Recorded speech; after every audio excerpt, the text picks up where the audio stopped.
আজকে আমরা চলে এসেছি কুষ্টিয়া ভেড়ামারা পদ্মা নদীর তীরে, এমন এক জায়গা যেখানে নদীর শান্ত স্রোতের সাথে মিশেছে রূপপুর পারমাণবিক বিদ্যুৎ কেন্দ্র আর রয়েছে লালন শাহ সেতু এবং হাডিং ব্রিজের অপরূপ দৃশ্য।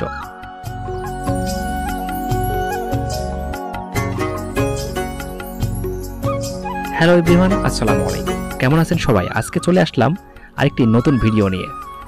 আজকের এই ভিডিওতে আমরা এই পুরো এলাকা ঘুরে দেখব এবং আপনাদের জানাবো কিভাবে এই জায়গা কক্সবাজারের মতো মনে হয়। সাথে থাকুন পুরো ভিডিও জুড়ে।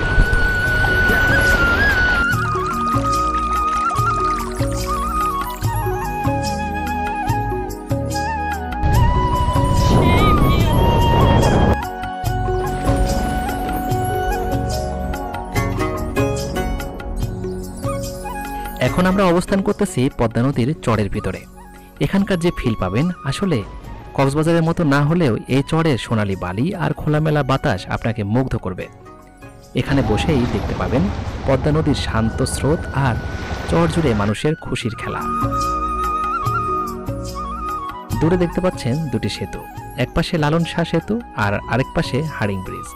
এই সেতুগুলো শুধু যোগাযোগের জন্যই নয়, দেশের ইতিহাস আর সংস্কৃতির অংশ হয়ে উঠেছে। তো আজকে আমরা বন্ধুরা চলে আসছি হচ্ছে আমাদের কুষ্টিয়ার সবচেয়ে জনপ্রিয় স্থান পদ্মা নদীর পাড়। দেখতে পাচ্ছেন এখান থেকে যে দৃশ্যটি আমরা উপভোগ করতে পারি, আসলে এই ফিলটা আমরা কুষ্টিয়ার কোথাও গেলে পাবো না। দেখুন পিছনের ভিউটা একবার দেখুন, আসলে জোস। চোখের সামনে দেখতে পাচ্ছেন দেশের সবচেয়ে বড় এবং আধুনিক বিদ্যুৎ কেন্দ্র রূপপুর পারমাণবিক বিদ্যুৎ কেন্দ্র। এটি শুধু বিদ্যুৎ নয়, দেশের অগ্রযাত্রার প্রতীক।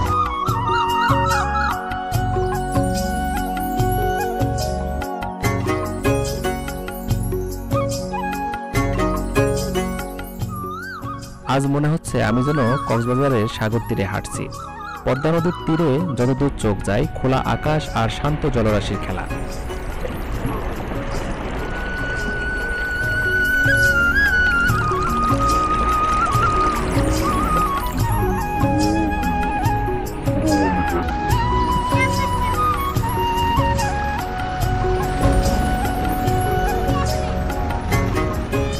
এখানে যত সময় থাকছি তত মনে হচ্ছে সব কোলাহল আর চাপ থেকে অনেক দূরে চলে এসেছি। যদিও এটি পদ্মা নদী, তবুও কক্সবাজারের মতোই মনে হচ্ছে। তীর জুড়ে হাঁটার সময় বাতাস আর জলরাশির খেলা মনে করিয়ে দিচ্ছে সাগর তীরে হাঁটার সেই শান্তিপূর্ণ মুহূর্তগুলোর কথা।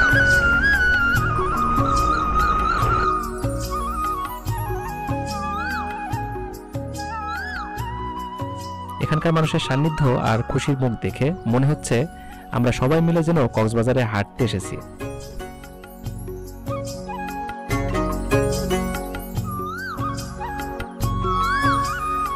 এমন শান্তিপূর্ণ আর সুন্দর পরিবেশ মানুষের মনে এমনিতেই ভালো লাগার কাজ করে যায়।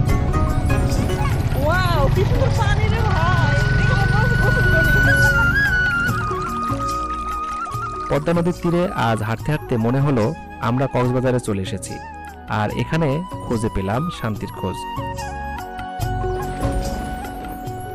সময় করে একবার এখানে আসবেন, হাঁটবেন আর উপভোগ করবেন এই নদীর তীরে শান্ত বাতাস আর খোলামেলা পরিবেশ।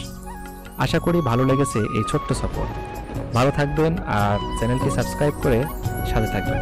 ধন্যবাদ সবাইকে। দেখা হচ্ছে পরবর্তী ভিডিওতে। আল্লাহ হাফেজ।